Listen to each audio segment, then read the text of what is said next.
ফেরেশতার দল দাঁড়াও, এই গুনাহগারের আমি দুনিয়ার জমিনে কম নিয়ামত দান করি নাই। ওয়া ইন তাউদ্দু নি'মাতাল্লাহি লা তুহসুহা। ও ফেরেশতারা, আমি এই গুনাহগারের এত পরিমাণ, এই নাফরমানের এত পরিমাণ নিয়ামত দান করেছি, যেই নিয়ামত পাওয়ার পর এই নাফরমান আমার নাফরমানি করেছে, এর এমনিতেই আমলনামা বাম হাতে দেওয়া যাবে না। এর আমলনামা দেওয়ার আগে এর বুকের মাঝখান দিয়া ছিদ্র করে দাও। গুনাহগারের বুকের মাঝখান দিয়া ছিদ্র করিয়া ফেরেশতারা বাম হাতটারে বুকের মাঝখান দিয়া পিঠের দিকে বের করে দিবে। বাম হাতটারে বুকের মাঝখান দিয়া পিঠের দিকে বের করিয়া আমলনামাটা এবার পিছনের হাতে দিয়া দিবে। আর ফেরেশতারা ডাক দিয়া বলবে, আল্লাহ, এই বান্দার আমলনামা পিছনে, চোখ দুইটা সামনে, কিভাবে এই বান্দা আমলনামা পড়বে? আল্লাহ বলবে, তাহলে কি করা যায়? এই বান্দার ঘাড়টাকে পিছনের দিকে ঘুরাইয়া দাও। ফেরেশতারা ওই দিন ঘাড়টাকে পিছনের দিকে ঘুরাইয়া দিবে। আল্লাহ তাআলা বলবে, ইকরা কিতাবাক, পড়ো, তোমার আমলনামা পড়ো। কাফা বিনাফসিকাল ইয়াউমা আলাইকা হাসিবা, তোমার আমলনামা পড়ার জন্য তুমি যথেষ্ট। আল্লাহ তাআলাকে ভয় করো, কারণ বান্দা, তুমি যেই কথা বলতেছো, যেই কাজ করতেছো, যেইভাবে চলতেছো, যেইভাবে খাইতেছো, যেইভাবে তোমার জীবনটা চালাইতেছো, তোমার জীবনের একটা মুহূর্ত তুমি এড়াইয়া যাইতে পারবা না। এ বান্দা, তোমার প্রত্যেকটা কথা আল্লাহ তাআলা রেকর্ড করে রাখতেছেন, তোমার প্রত্যেকটা কাজ আল্লাহ তাআলা রেকর্ড করে রাখতেছেন। ও বান্দা, তোমার প্রত্যেকটা চলা আল্লাহ তাআলা রেকর্ড করে রাখতেছেন, তোমার প্রতি সেকেন্ডের চিন্তা ভাবনা আল্লাহ তাআলা রেকর্ড করে রাখতেছেন। আল্লাহ তাআলা বান্দার জন্য, বান্দার দুই কাঁধে দুইজন ফেরেশতা নিয়োগ করে দিয়েছেন। কিরামান কাতিবিনা ইয়ালামুনা মা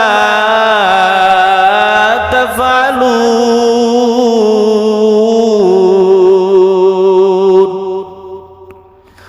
আল্লাহ তাআলা দুই কাঁধে দুইজন ফেরেশতা নিয়োগ করে রেখেছেন, যাদের নাম কিরামান কাতিবিন। আল্লাহ তাআলা দুইজন ফেরেশতা নিয়োগ করে রেখেছেন, ফেরেশতারা তোমার কাঁধে বসে তোমাকে দেখতেছে সিসি ক্যামেরার মতো, তোমার পিছনে ফেরেশতারা লেগে আছে। আল্লাহ তাআলা বলে, বান্দা,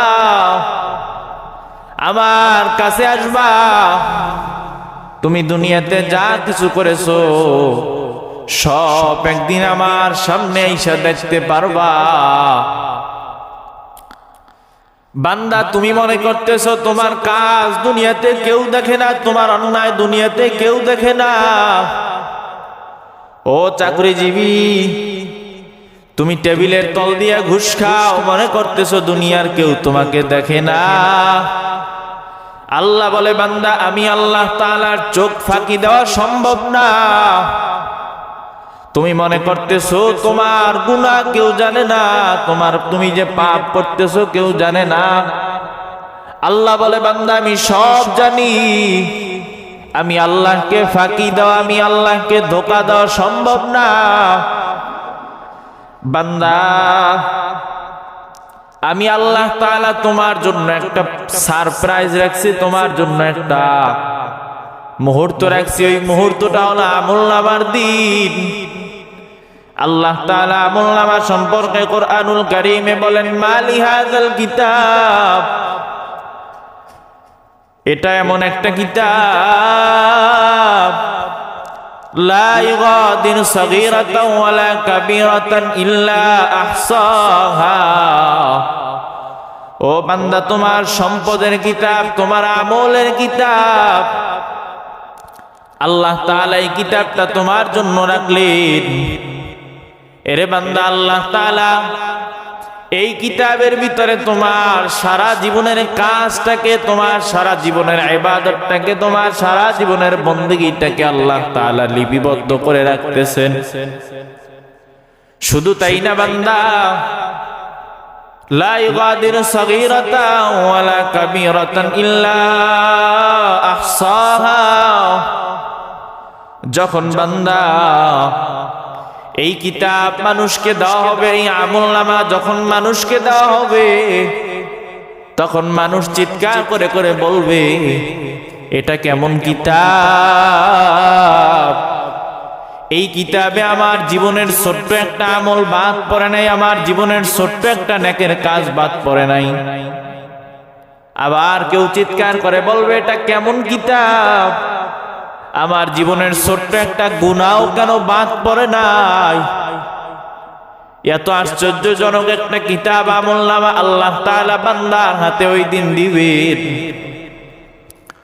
আল্লাহ তাআলা ফেরেশতাদেরকে বলবেন, ও ফেরেশতারা, নেককার আর গুনাহগারদেরকে এক লাইনে দাঁড়া করাও, দুই দলকে দুই লাইনে দাঁড়া করাইয়া দাও। ফেরেশতারা এবার নেককারদেরকে দাঁড়া করাইয়া দিবেন, আমলনামাটাকে উড়াইয়া দেওয়া হবে। যারা নেককার তাদের আমলনামাটা এসে ডান হাতে পড়বে। ফাআম্মা মান উতিয়া কিতাবাহু বিয়ামিনিহি, যখন ডান হাতে এসে আমলনামা পড়বে, নেককার ওই আমলনামা নিয়া মানুষের কাছে দাঁড়ে দাঁড়ে যাইবে আর বলবে, ভাই দেখো আমার আমলনামা ডান হাতে এসেছে, আমার জীবনের একটা নেকের কাজও বাদ পড়ে নাই। মানুষের কাছে গিয়া দেখাইবে আর বলবে, দেখো আমার আমলনামা ডান হাতে আসছে।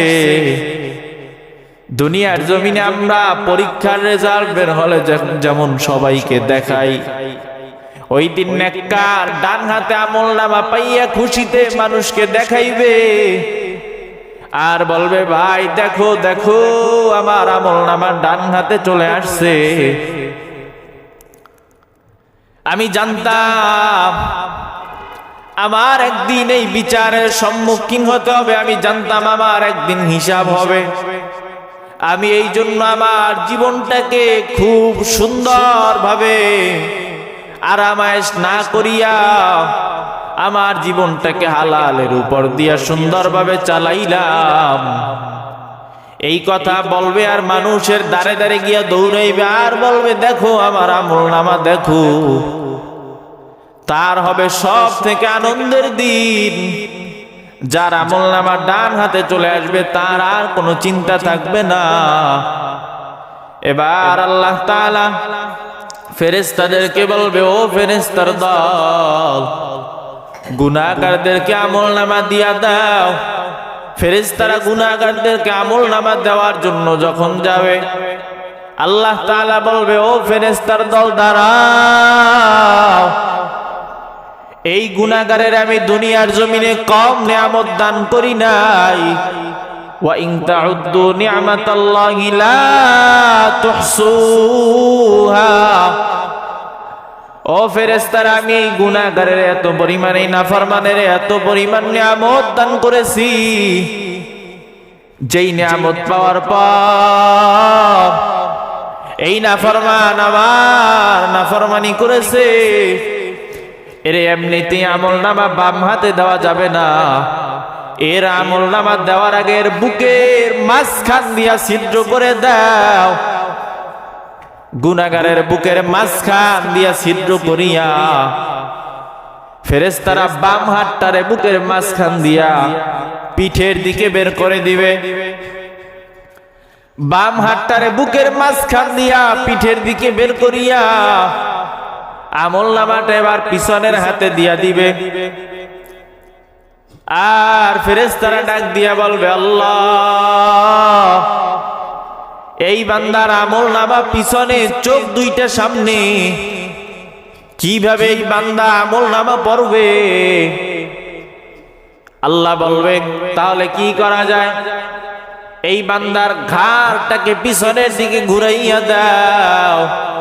ফেরেশতারা ওই দিন ঘাড়টাকে পিছনের দিকে ঘুরাইয়া দিবে। আল্লাহ তাআলা বলবে ইকরা কিতাবাক, পড়ো তোমার আমলনামা পড়ো।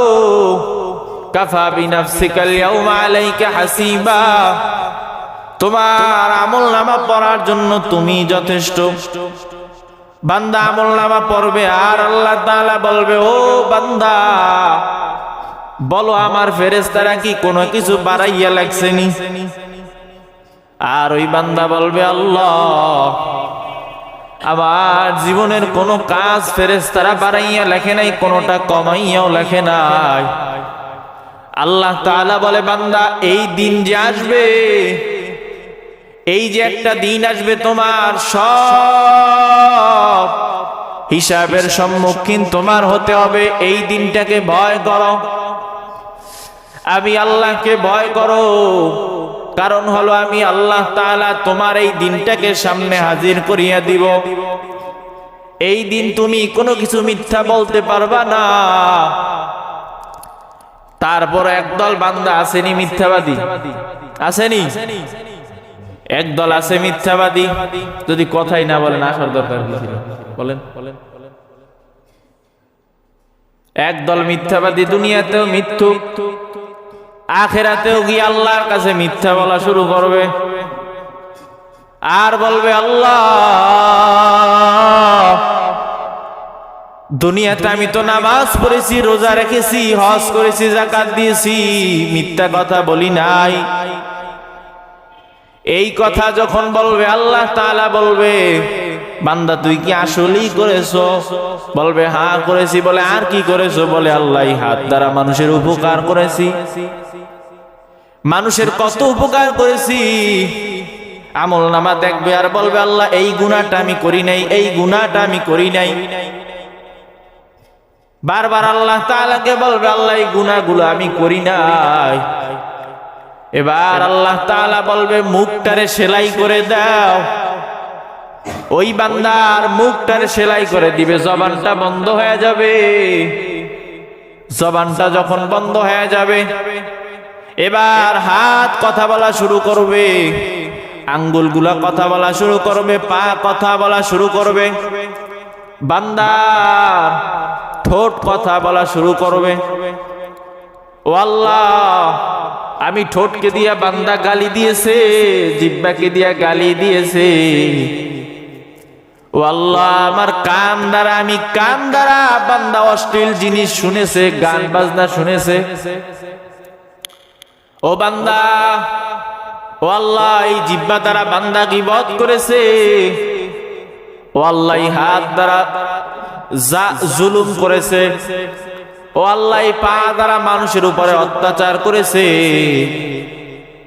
এইভাবে একটার পর একটা তোমার অঙ্গ প্রত্যঙ্গ গুলো আল্লাহর কাছে সাক্ষী দিতে থাকবে।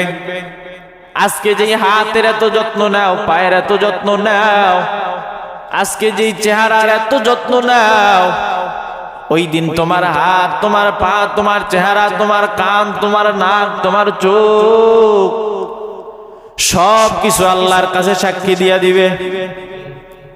মিথ্যাবাদী এক সময় ধরা পড়ে যাবে আর বলবে আল্লাহ যা করছি ভুল করছি, মাইনা নিলাম। কি বলবে? এখন আর কোনো উপায় নাই।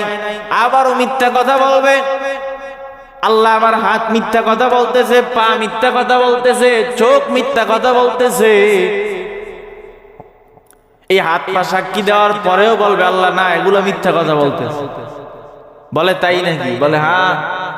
বলে তাহলে তোর আমল তুই নিজেই দেইখা রে। বান্দা দুনিয়াতে আমরা কি পরিমাণ কত কিছুই তো ভিডিও করে রাখা যায়, যায়নি? পুরো একটা এলাকার ড্রোন ক্যামেরার দ্বারা ভিডিও করে রাখা যায়। আর আমার আল্লাহ তাআলা কি এই পৃথিবীর মানুষগুলাকে কি ভিডিও করে রাখতে পারে না? পারেনি? আল্লাহ তাআলা ওই দিন ভিডিও দেখাইয়া দিবে, বলবে এই চোরার ঘরের চোরা এতক্ষণ মিথ্যা কথা বলছে, এখন দেখ এই চুরিটা করছে কেডা। এই যে টেবিলের তল দিয়ে তুই ঘুষ নিতেছো, দেখো না? এ বান্দা ওই যে গালি দিলি এইমাত্র দেখাইলো, এইভাবে যখন বান্দাকে ধরা দিয়ে দিবে, বান্দা এবার চোখের পানি ফালাইবে আর বলবে হায় আফসোস, কিসের জন্য আমার এই দিনটা হাজির হলো। আমার মৃত্যুই যদি আমার শেষ হয়ে যাইতো, আমি যদি আর না উঠতাম, আমার মৃত্যু যদি আমার শেষ পরিণতি হইতো। বান্দা আফসোস করবে আর বলবে আমি যদি আমার আমলগুলো না জানতাম, বলবে আমি যদি আমার আমলগুলো না জানতাম কতই না ভালো হইতো। এ মুসলমান, দুনিয়াতে যাই কিছু করো মনে রেখো এই কাজগুলো তোমার রেকর্ড হয়ে যাইতেছে। যা কিছু করো না কেন, মানুষকে গালি দাও, কাউকে কষ্ট দাও, মিথ্যা বলো, কাউকে ঠকাইয়া খাও, কারো উপরে জুলুম করো, মনে রেখো সব কিন্তু তোমার সামনে আরো একদিন হাজির হয়ে যাইবে। যখন দেখবেন মানুষ একটা কাজ করে, খারাপ কাজ করে, কাজটা যখন করে তখন তার ভিতরে কিন্তু মানে ভালো লাগে কাজটা করতে। যখন আবার ওই কাজটা তাকে আবার দেখানো হয় অন্যজন করে, বা তার কাজটাই যদি তাকে ভিডিওর মাধ্যমে দেখানো হয়, কাজটা যদি খারাপ হয় বান্দার নিজের কাছেই খারাপ লাগেনি? খারাপ একটা কাজ করলাম, ধরেন আমি একজনের মারলাম, বেধড়ক মারলাম, কিন্তু ওই কাজটা ভিডিও হয়ে গেছে, ওইটা আবার আমারই দেখতে খারাপ লাগবে। কেন খারাপ লাগবে? বলে তখন তুমি পাপ করার মুডে ছিলা, পাপ করার মন মানসিকতায় ছিলা। যখন তুমি আবার ওই কাজটাকে দেখতেছো তখন তুমি পাপ করার মন মানসিকতায় নাই। দুনিয়াতে বান্দা তুমি পাপ করার মতন অবস্থায় আছো, যখন তোমাকে এই কাজগুলো দেখানো হবে, এই পাপগুলো দেখানো হবে, তুমি এই পাপ করার অবস্থায় থাকবা না। আল্লাহ পাক রব্বুল আলামিন বলে বান্দা প্রত্যেকটা কথা বলবা, প্রত্যেকটা কাজ করবা, প্রত্যেকটা যা কিছুই করো না কেন বান্দা হিসাব করে করো। এই কথাটা মনে রাখবা, তোমার সাথে আমি দুইজন ফেরেশতা রেখেছি, ওই ফেরেশতারা তোমার সব আমলগুলোরে এক জায়গায় জমা করে রাখতেছে। তুমি যেই কাজ করো না কেন তোমার সব আমল তুমি দেখবা। আল্লাহ তাআলা অন্য আয়াতে বলেন وَمَن يَعْمَلْ مِثْقَالَ ذَرَّةٍ شَرًّا يَرَهُ। ও বান্দা তোমার যত খারাপ কাজ আছে সব তুমি দেখতে পারবা। فَمَن يَعْمَلْ مِثْقَالَ ذَرَّةٍ خَيْرًا يَرَهُ। ও বান্দা যত ভালো কাজ করেছো সব দেখতে পারবা। এই জন্য বলি এখনো কাজ বা যাই করেন না কেন হিসাব করিয়া কইরেন। মসজিদে আযান হয়ে যায়, বান্দা তুমি এখনো তোমার রিজিক তালাশ করার জন্য মাঠে আছো। আল্লাহ তাআলা দেখতেছেন। আল্লাহ তাআলা একদিন দেখাইয়া বলবে দেখ আমার মসজিদে আযান হয়ে গেছে আর তুই এখনো কাজ করতেছো, আমার থেকে কি তোর কাজটা বড় নি? যখন আল্লাহ তাআলা এই কথা বলবে কি জবাব দিবেন? অসুস্থতার দোহাই দিবেন, অসুস্থতার অজুহাত পেশ করবেন। আল্লাহ তাআলা আইয়ুব নবীকে দাঁড়া করাইয়া বলবে এ বান্দা তাকাইয়া দেখ আমার বান্দা আইয়ুব দীর্ঘ 18 বছর পর্যন্ত শরীরটারে আমি পচাইয়া রেখেছি, এই বান্দা তারপর আমারে ভুলে নাই। দুনিয়ার কোন মানুষ আইয়ুব নবীর থেকে বেশি অসুস্থ হতে পারবে না। সব থেকে অসুস্থ মানুষটাও যখন আল্লাহর কাছে অজুহাত পেশ করবে আল্লাহ তাআলা আইয়ুব নবীরে উঠায় দিবে। এ মুসলমান বলবা আমি বড় শাসক ছিলাম, আমি চেয়ারম্যান ছিলাম, আমি এমপি ছিলাম, মন্ত্রী ছিলাম, মেম্বার ছিলাম, এত ব্যস্ততার মাঝেও ইবাদত করতে পারি নাই। আল্লাহ তাআলা পয়গম্বর সুলাইমান আলাইহি ওয়াসাল্লামকে ডাক দিয়া বলবে তাকাইয়া দেখো সুলাইমান সারা পৃথিবীটাকে শাসন করেছে। এ বান্দা তুমি তো একটা রাজ্য শাসন করতে গিয়া এত কষ্ট করেছো, আমি আল্লাহ তাআলাকে ভুলে গেছো। সুলাইমান আলাইহি ওয়াসাল্লাম তো সারা পৃথিবীর রাজত্ব করেছেন, আবার আল্লাহ তাআলা এরকম বিভিন্ন সমস্যা দিয়া বিভিন্ন বান্দাদেরকে আল্লাহ তাআলা পরীক্ষা করেছেন, তারা পরীক্ষায় পাশ করেছেন।